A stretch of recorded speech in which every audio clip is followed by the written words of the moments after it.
Romo, suster, ibu bapak, saudara-saudariku, sahabat Lentera Sabda yang terkasih. Hari ini hari Rabu, tanggal 22 Januari 2025. Bersama dengan Bunda Gereja, kita memasuki hari Rabu Pekan Biasa yang kedua.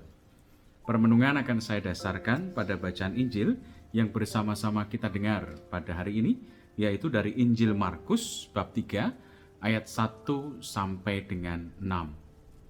Sejenak kalau kita melihat harapan dan juga idealnya ketika seseorang datang ke rumah ibadat, ke gereja, fokusnya itu satu, yaitu bagaimana aku ingin berkomunikasi dengan Tuhan Allahku.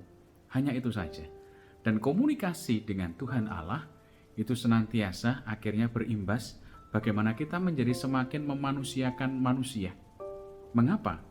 Karena justru ketika berjumpa dengan Allah, kita terbantu untuk melihat kehadiran Allah dalam diri sesama kita. Sehingga akan menjadi sangat keliru ketika apa?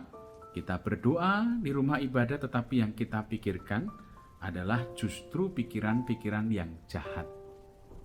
Kalau hari ini bersama-sama kita melihat bagaimana orang-orang Farisi pada hari Sabat di rumah ibadat, yang mereka lakukan apa?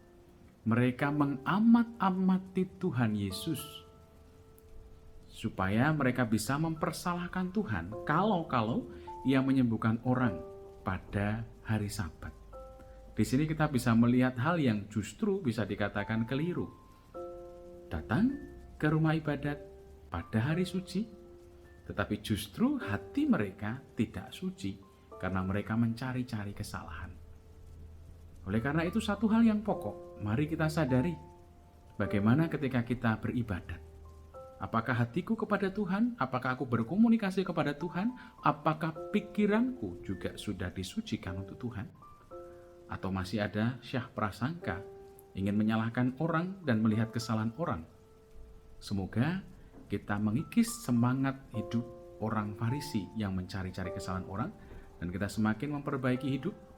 Lewat ibadat kita, hanya aku dan Tuhan, supaya aku pun juga dibentuk menjadi semakin lebih manusiawi. Berkah dan juga rahmat Allah senantiasa melimpah atas diri kita, komunitas dan keluarga kita, Bapa, Putra, dan Roh Kudus. Amin.